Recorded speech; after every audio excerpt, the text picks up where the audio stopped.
see this. Yeah, yeah.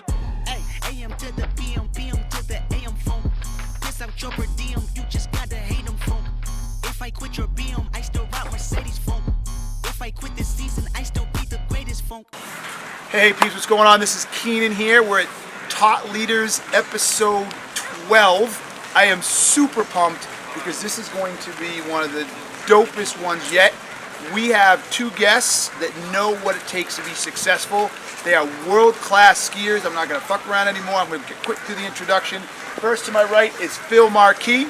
Marquis means king in French, and so I call him King of the Bumps or Marquis des Boss. Marquis des Boss. So Phil is, you like that? Marquis des Boss, King of the Bumps. Phil is on the Canadian ski team. He's on the A team. He's the number 2 skier on the Canadian ski team. He's got 2 World Cup wins. He was a top 10 finish in Sochi, and he will be going to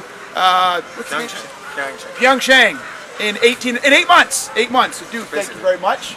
Glad to have you. Oh, and he's also been my coach this week and 2 years ago, helping me get better. He's sick, and he'll tell you how bad I am. And then I also have here Mikael Kingsbury. Mikael is, there's a lot here, 42 World Cup wins, 6 World Championship wins, silver medalist in Sochi, and, did I get them all? What am I missing?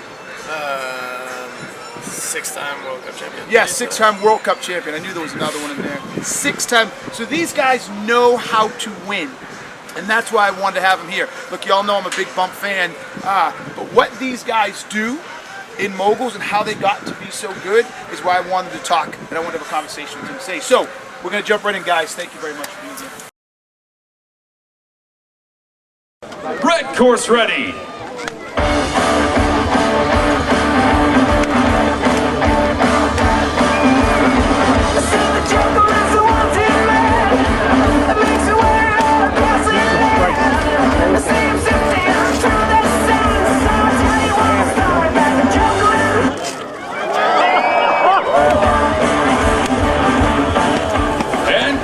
Thanks, no worries, man. That's awesome. This is good. And look at us. We're here in Whistler, the base of the mountain in, what are we, in June?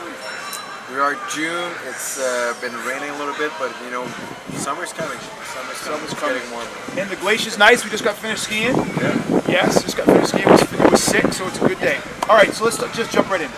Guys, either one of you, how long have you been skiing? We'll start here. How long have you been skiing? I started skiing when I was 2 years old. So basically when I started walking is when I had a pair of skiing on my feet. And I'm 28 now, so I've got a 20 plus year under my belt, and I started skiing the bumps and getting competitive at 7, 8 years old. Oh, really? Really so early? Very, very early, and you know, from that moment, it's just uphill after that. Everything went kind of well. I've been on the national team for 11 years, so yeah, so far a great career. There's been some bumps and some very challenging aspect along the way, but I can say proudly that mission was accomplished when I went to the Olympics in Sochi, and I'm still dreaming of bigger goals when I'm going to aim to Pyeongchang next season. So how did you know this is what you wanted to do? So you start skiing at 2, you're 6 or 7, you start skiing moguls. How did you know at that age that's what you wanted? Oh, I didn't know. I knew I liked to play. Whatever sport it was, I just knew I was a sport lover. Skiing was just what my family was doing, so I got into it because it was a family affair. So we just skied a bunch on the weekends, and gradually I thought I felt just free on my skis. You know, I'm skiing in the wood, jumping, getting chased by patrol. All that kind of stuff was the kind of stuff that it gave me identity. It was cool because I was with my buddies. It's cool because I was free. I wasn't thinking about school or anything else. So this whole dynamic I liked it a lot, and as I got more skilled doing the sport of freestyle skiing, which I loved right away because I thought there was many aspects from like being a good technical skier to getting in the air to like trying to make the whole equation with tons of speed. I thought it was a well-balanced sport and it wasn't boring at all. So all of that glued together was kind of it just kind of went step by step, and I just fell in love, and I knew I had potential, and I knew that's kind of what I wanted to pursue because like I said, it gave me that identity of who was Phil. Okay, I dig that. Mikael, what's your backstory? How old were you when you started? How did you know it was your passion? I started at 4 years old. So I'm 24 now, so it's my 20th season skiing. Yep. And started skiing moguls around same as Phil. I was about 8 years old. And yeah, I was just for fun at the beginning. Like I was skiing with my parents, and they're like, "Yeah, you want to, do courses or whatever?" And I was like the kind of kids. I was jumping always in the woods, and then I saw there was a mogul team in Saint-Sauveur where I grew up, and I joined the team at 8 years old, and it was just for fun. I had my friends around, and at some point in 2002, I watched the Salt Lake City Olympic, and was where the switch came up to me, and where I really fell in love with the sport. And I remember watching it with my dad and my brother, and I was like, oh my god, one day I want to be on TV, and so there's little kids watching me, and I was so impressed by their speeds. And yeah, this is from there that I had like the dream or going to the Olympic, but my all-time dream was not only going or skiing in World Cup, it was to be the best. And yeah, and after that my career kind of did a big boom. I was very good when I had opportunities, like got into NORAMs and started to do finals. Then when I get my chance at World Cup, started skiing well, and then everything just went like boom, and everything is just overwhelming now. Like if you would have asked me when I was 17 years old that when you're gonna be 24, you're gonna have 42 World Cup win, 2 world titles, 6-time World Cup champion, an Olympic medal, I would be like, holy shit, like there's no chance. But now I have everything and all of that, and it's just, and I'm hanging with my friends all the time, so like I live the best life that I could ever ask for. So when you started, right, or when you were, I don't know, 10, 12, 13, 14, were you always the best on the team, or did you have to come up and pass people? Well, I grew up with the older brothers, and that helped a lot. Like Phil, he was taller than me, better than me at everything, so kind of got very used to loss, or I had to work twice as much to win because my brother was, always better. So I kind of learned how to work even a bit harder than the other guys of my age because of my older brother. And I didn't, at the beginning I wasn't the best. Like I always had a little talent, like hiding, but there's a couple seasons I remember every competition I finished fourth. And every time, it was always the 3 same guys that were on the podium. And the last event, one of the guys got injured. I was about 11 years old, and I was like, this is my chance to be on the podium for the first time. And I still got fourth. There's someone who beat me. So, with the year, and after that, I kind of had a little switch, a little click in my head, and then I started, for sure, I dominate a lot from 13 to 16 years old, all my age category, and learn how to win. And I had always very strong people skiing against me, so it was never easy. And yeah. What about you? Were you the best when you started, or were you average or below average and have to work your way up? What was your story? Skiing wise, I was pretty much always the best in that age category. Really? But a little bit like Mick was saying, I grew up with an older brother, 5 years older than me. So from a very young age, I just kept losing, and I wasn't good enough, to hang out with him. So I had to work twice as hard, like Mick was saying, and just kind of prove myself. And that to this day, I think it still applies. I want to impress my big brother. It's always been the case, and it's just that extra motivation. He's the one who taught me how to compete, and he's the one who kind of molded me into what I am. Because of him, I know how to lose. Because of him, I know how to get my 110%. I know how to get that extra gear just because that's what I did when I was young. That's hanging out with older people that were better than me. But when it came to skiing, and I was back with my age category, then I was always a step ahead, because I always have someone to look up to. I always have someone who pushed me to be better than what I thought I could be. So that was very big, and I think that's kind of the relation I have with Mick, even if he's younger. That kind of he's younger than you, huh? He's younger than me, but that situation that he's number 1 in the world, yep, and I'm number 4. So I mean, how do I close that gap? Then he's the person I look up to. We should ask him, because he kept coming in 4th place all the time, so he knows what it's like to be number 4. But it's the guy. It's the guy I look up to now, and I think because I look up to, and he has such a passion for the sport, but a very, very great work ethic as well, makes me want to like just pursue that kind of identity he's got and just push myself to get there. So let's talk about the work ethic, right? So one of the things everybody talks about these days, you hustle and grind and all that, you work. But I think there's a difference between just working hard and not getting anywhere, right? The idea that people work their butts off and never get any better, right? So I want each of you to take a second to walk through, first off, how much work you put in, but then how do you make sure it's productive work? If someone's out there and they're watching this and they're not skiers, but there's something else they want to be great at, like how do they go about that, combining hustling but doing it right? Well, I think it's we put a lot of work. Explain a lot of work, people. So I don't think people understand We what put a lot of work. You know, when we're in training camps, like when we're in Whistler, it's from basically 7 in the morning to like 5 or 6 o'clock at night. There's a lot of things we work from, like gym session to water ramp sessions to jumping in the water to like on snow training to just cardio workouts. You know, we do a lot of things.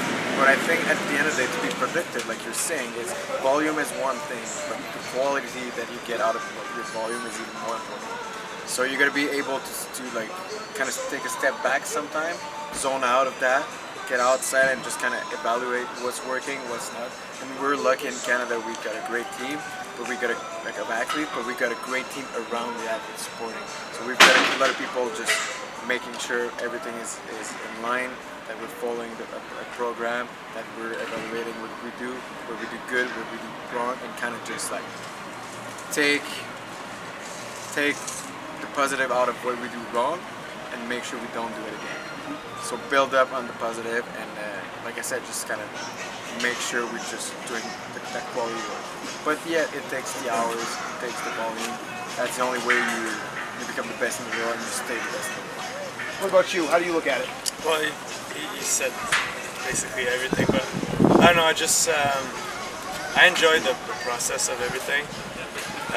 There's some days that are not as fun, like going up and it's raining, but like I love the sports and I care a lot about it, and this is the reason why I train. Like I enjoy every little part of it.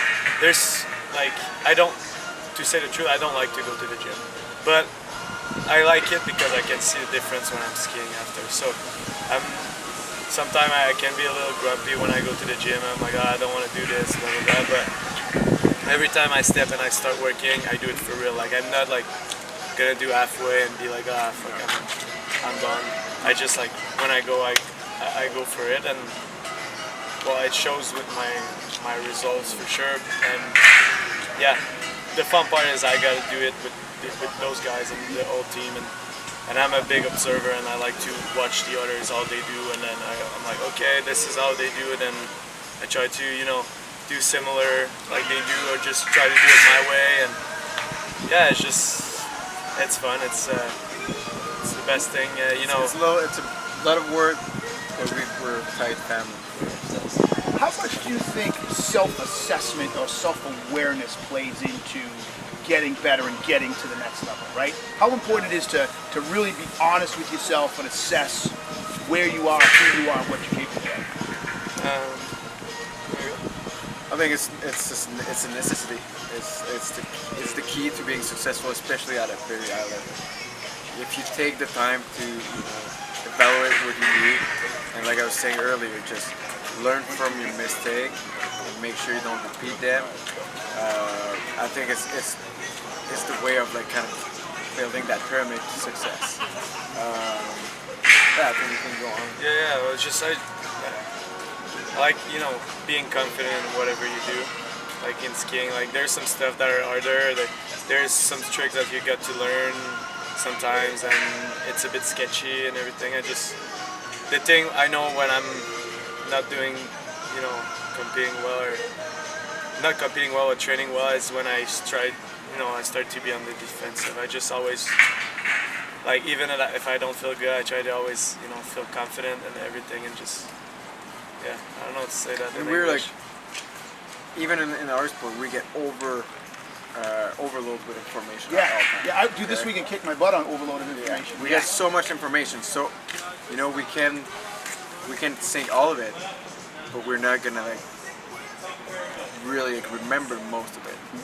So I think it's important to once in a while, if not daily, kind of have a little sit down, or if it's not a sit down and writing down stuff, just at least reflection on like what you've learned, the process, what you've done right, and what was working, and just taking notes like that. And by writing those things down, or just taking time to reflect, then you kind of just really focus on what's important and what's the next step.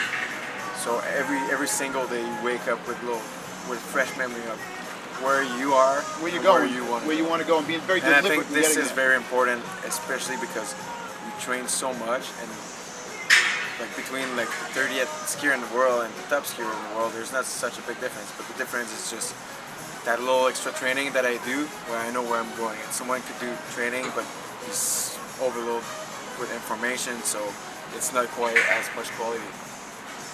All right. Sense? Yeah. Totally makes sense. So, Mikael, what do you think prevents people from getting to be the best? And then you can next. Preventing Like, what do you think the difference between those who get to the highest level and those who don't? What do you think the difference is? difference is, I think, is passion. It's not only passion, but it's just working. I don't like saying like working harder. Keenan's passionate. I'm never gonna be. He'll never be like you. Yes. Yeah. Passion is the thing. Yeah, that it's important. carry you, Yeah, but- it's like the first part. If you like what you do, then everything is easier. But I think it's working harder and making the difference about little things. Like for me, I love the sport so much, and I work hard, but I watch a lot of videos, and I like every day like. I go to bed, I think about skiing. I wake up, I think about skiing. There's like just today, I was watching videos of runs on YouTube, just like that. I think that's the difference. I get like there's so much stuff that I know about the sports, and I don't know. It's a tough decision. Like getting the best, I think it's tough. It's very difficult, and you need to work hard and make sacrifices and blah blah blah.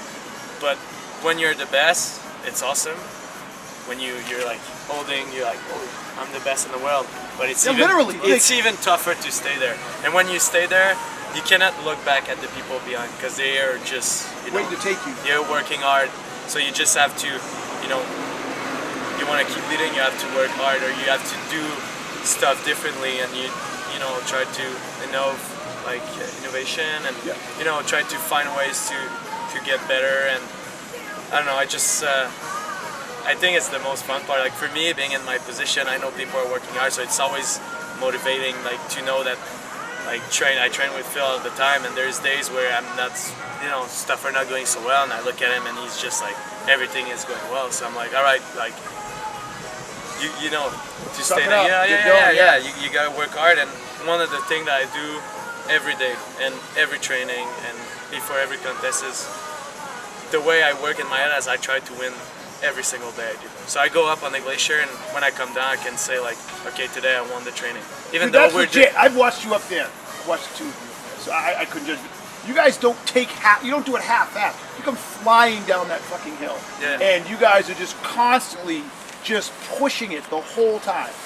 The whole time. We train nowadays. We train at a very high intensity level, where there's just no waste. We'll do lower volume because we're at that point where we've done volume already, but we gotta stay intense and quality at all times. So yeah, you see us up there, it's not gonna be long, but when we're on, it's just like power. It's every single step we take, every single run we do, every single aspect we're working on, we're fully committed.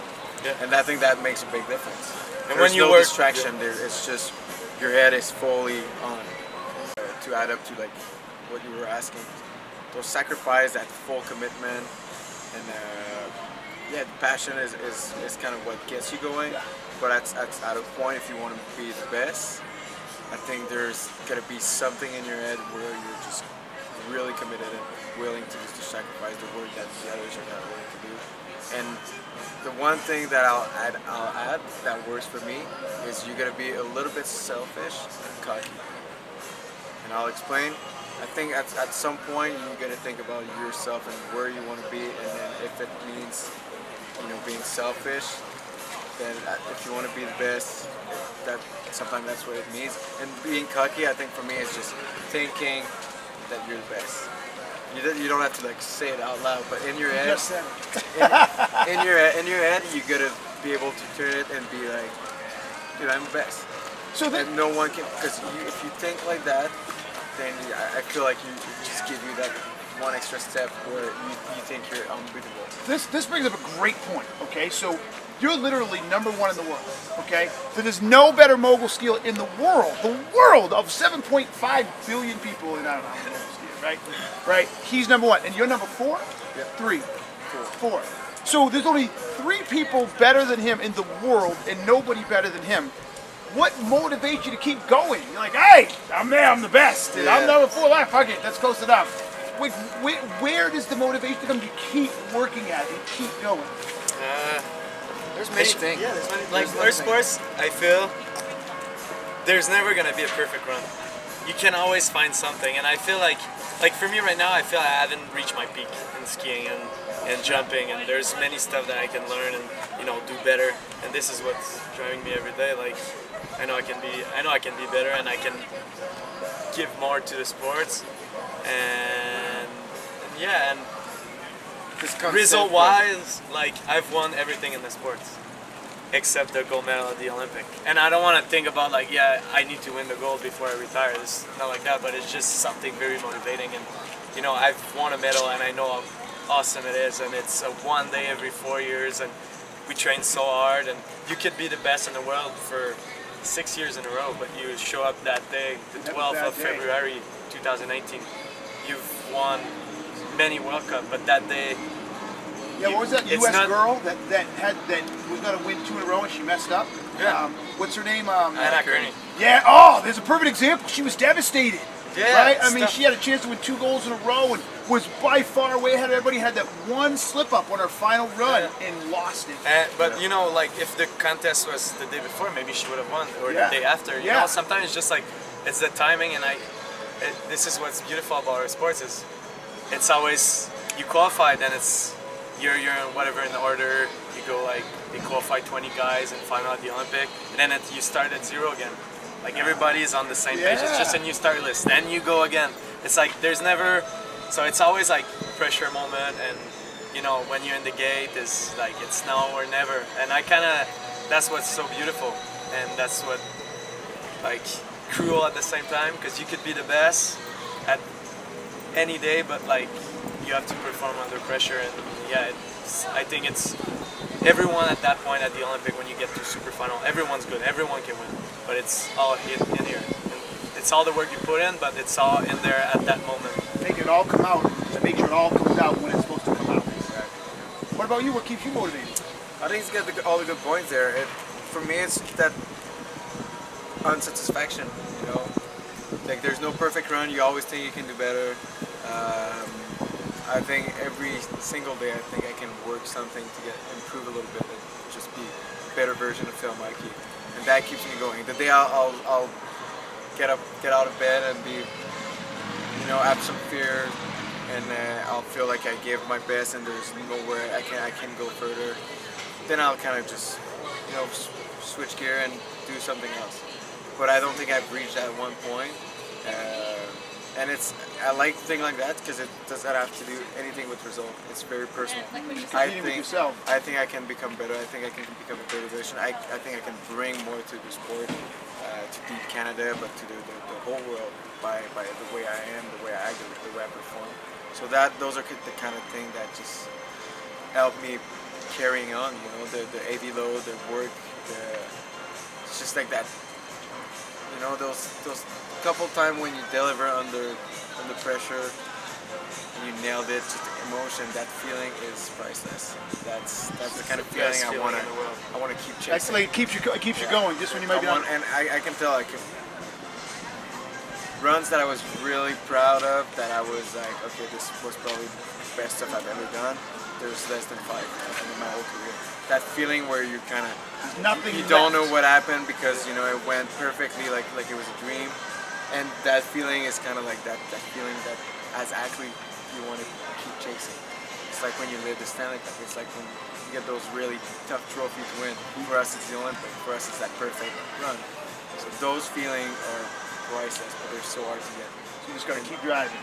keep driving, but those are definitely some very, very big motivation trigger. Very cool. Now you both also coach other people, other adults and kids, yes? Yeah. So, well, like I said, Phil's coached me 2 years. Yep. 2 years. The first time he coached me, my first run, Coach him today. he coached me today. And yeah, he coached me today. And he coached me yesterday. Was sick. The best advice ever. Made a huge difference. Huge difference. For the very first time I skied with Phil, remember what happened? Yeah. Keenan, we're in June, hasn't skied for a while, he's overexcited, blast through the mogul and face plant and you crack a rib. Yeah, and punctured a lung. Puncturing along.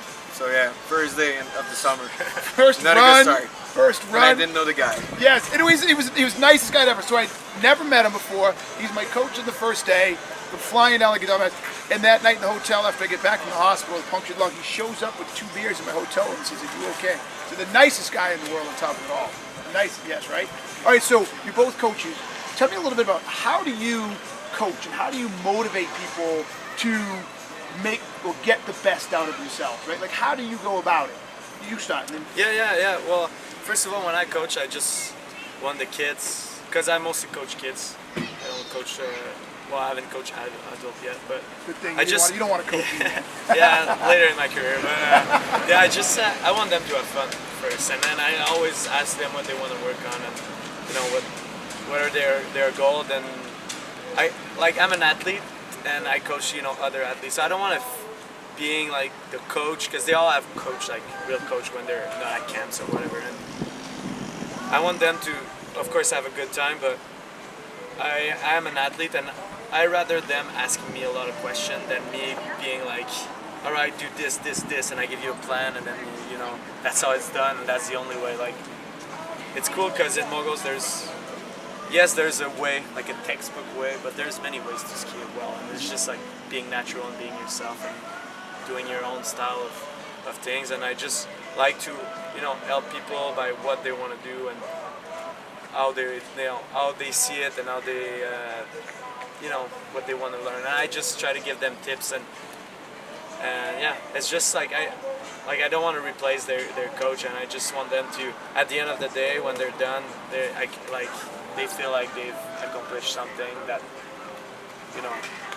different, or just like little tips here and there, and skiing and have fun. And what I like for me, the thing that I learned a lot is, example, when I ski with Phil, or when I grew up watching my idols, I like to ski with them or just follow their tracks and just looking at them. Like, for me, it's like watching sometimes just speaks louder than like saying like, okay, you gotta transfer your way or blah blah blah. So just watching. So when I ski with kids, sometimes just like, yeah, just follow me, follow my tracks, and then by doing that, sometimes you get a little switch in your head, and so that's how I work when I try to work with kids and motivate them. I want them to have fun and have a good time, and that's it. How about you?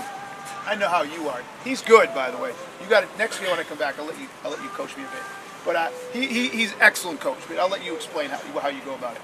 Well, I think the first thing is, it all started by that rich culture of skiing. It's something I grew with. Sport and skiing especially has taught me so much values about life. So for me, it's that feeling of sharing that passion with other people. And when it comes to technique, then it's like Mick's got a good point. I mean, not everyone will become an Olympic gold medal. I won't. Sorry. Come Sorry. on, man! It's too late. I'm not coming to the camp anymore. But no, so not everyone is an athlete. Yeah. Not everyone wants to become, an athlete. But they want to have like a good pace. They want to learn how to ski. They want to, just have a good time. So it's good, I think, to identify like what are people's goals, and try to kind of work in that same direction with people. And I think as a coach, you're just that guide, and you're that trigger. If there's some barrier, well, you're that person who can help break barriers and help push people over the limits. So I think there's a good relation between athletes and coach, and now that I can kind of switch back and forth from being an athlete and then jumping as a coach. Oh wait, this is how you ski, right? Left, right, shift. Then yeah, now it's cool, because I think, many coaches, when I thought I'd reached my peak, a lot of coaches that made me kept pushing and reach new heights. So that's kind of the impact I want to have on people. And when they think that's it, they hit their first like You're gonna take them to wall, the next level. first barrier. Like no, man. Okay, that's like the first obstacle you got in your way here. But let's work around it. Let's find a way to just go around and get to the next level. And it's always kind of the way it is. Do you think And everybody? that's what I love doing. Do you think everybody who wants to be successful, whatever it is they do, should have a coach or someone to take them to the next level? No matter what it is in life. It always depends on people's personality, but a coach or guide, whatever you call it, spiritual Mentor. guide or mentor. I think, Someone you look up to, yeah, and you it's can like relate to him and being like, okay, he's doing that. Like, I like watching a lot. Like, I'm a visual guy. Visual learner. Yeah, Yep, yeah. yep. I learn a lot from just like watching people, and I watch a lot of people, and I think like some of the people are good at this point and this point. And I just like take everything, all the information. I'm like, all right, this is what I want, and so I think it's very important to have. Yeah, very important. someone you look up to, someone you can discuss with, and depending on your personal goals, like if you do something to reach a very high success, then having a coach or having someone that can mentor you is definitely a key element. But like for me, when I'm not skiing and I'm playing soccer, for example, I don't want to become the next Cristiano Ronaldo. But you want to get better. Fun. Yeah. So I don't really need a coach. I just want to it's a way to relax, to be active and all that. So it all depends on like soccer. I have different goals than skiing, and when I'm in school, every aspect of my life I have different goals. But if it's something you take very seriously, Shouldn't everybody take at least one thing in their life seriously where they want to get better? Oh, absolutely. I mean, you should have one, right? Absolutely. Everybody should have at least one, right? and for most people, like we're athletes, it's different. But for most people, it's kind of their job. It should be their job. Should be their job. Their job is that one thing you do so much in your life that you should wanna be be the- passionate. And Yes. that should be the thing that triggers you, kick you in the butt when you wake up in the morning. You wanna improve. You wanna give you the best of yourself. Should be. So for us, it's sport. It's cool. But for other people, yeah, it's a job. Again. All right, so Not Taught is all about helping people be successful, right? At the end of the day, I'm kind of a hard ass, right? I believe most people don't commit enough to their lives,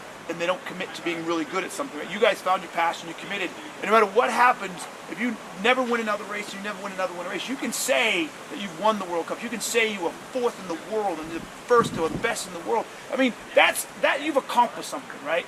But a lot of people just stop, right? They just don't, for whatever reason, want to go to that next level. They whatever the thing holding them down, and they settle in. You know what I mean? They just settle in and kind of go through the grind every day. So I'd love for you guys each to do me a favor and do this. One, tell me, what do you think are the 2 or 3 things that are critical to being successful? And then what advice would you give people to go find or to do to break out and leverage those 3 things you're suggesting? Does that make sense? Yep. All right, I'll each you go. It's a deep question. I'm a deep dude. Yeah.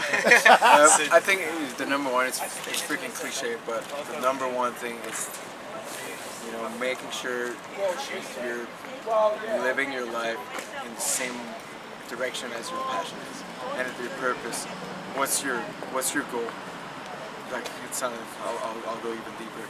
Why are you on Earth? Like, Yeah. it sounds stupid, but I mean, you gotta sometimes you just gotta sit down, reflect, and what do I want to do tomorrow? What do I want to where do I want to be in a year? Where do I want to be in 3 years, in 10 years? So you got to reflect on that. I think that's very important. For me, it was nice and easy. I was a skier, and it's like, man, I dreamt of Olympic since a very young age. So I had from a very young found age yours my early. purpose. Yeah. I had my goal, and after that, it's just a matter of processing.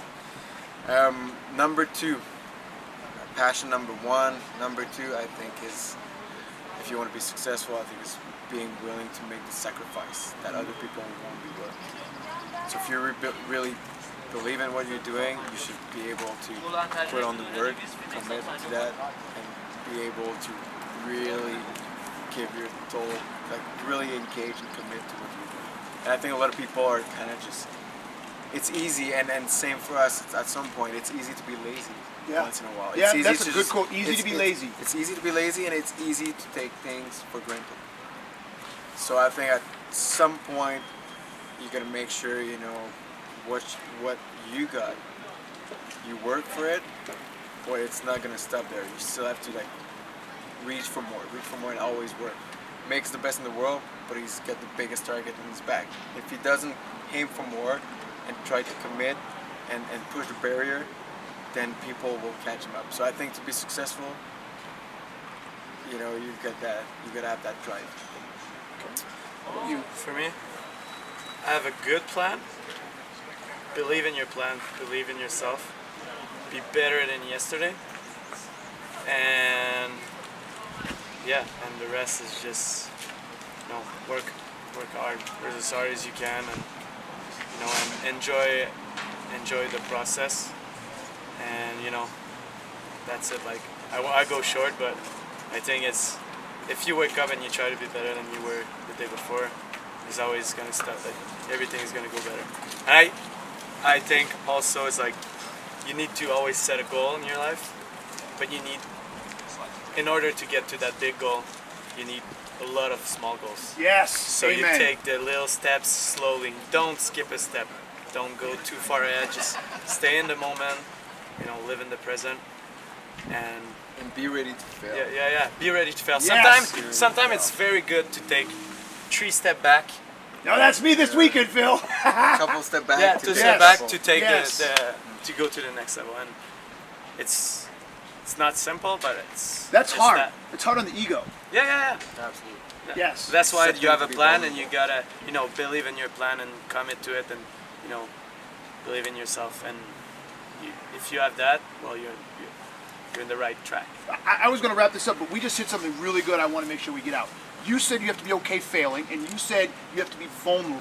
Go a little deeper on this, because I think that's one of the reasons a lot of people aren't as successful. Because the minute you have, like, look, when you get good at something, there's an expectation, right? So, and I'll let you rip on me a little bit. I skied a lot better when I skied 2 years ago, and even before that, as far as speed and stuff like that. And this time I didn't ski too well, but I'm changing everything and I'm going back. It was hard for me this week.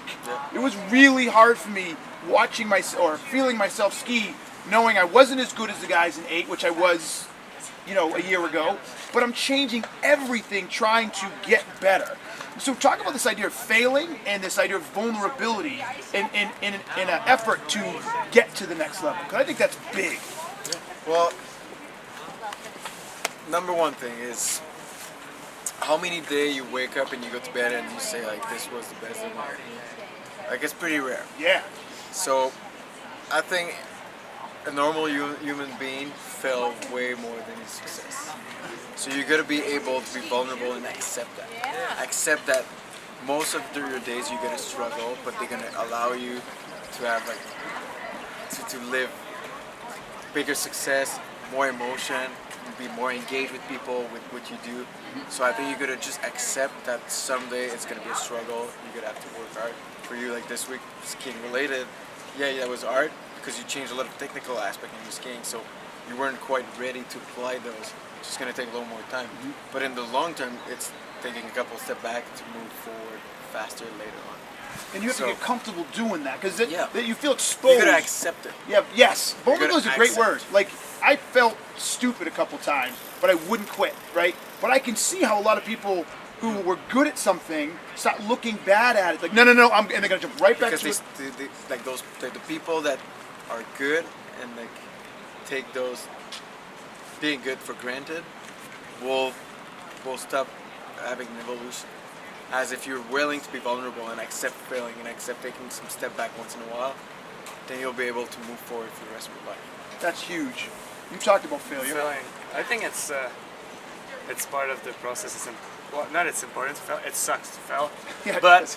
I think, and it's okay to be mad too, because I think if you're mad, that means you care.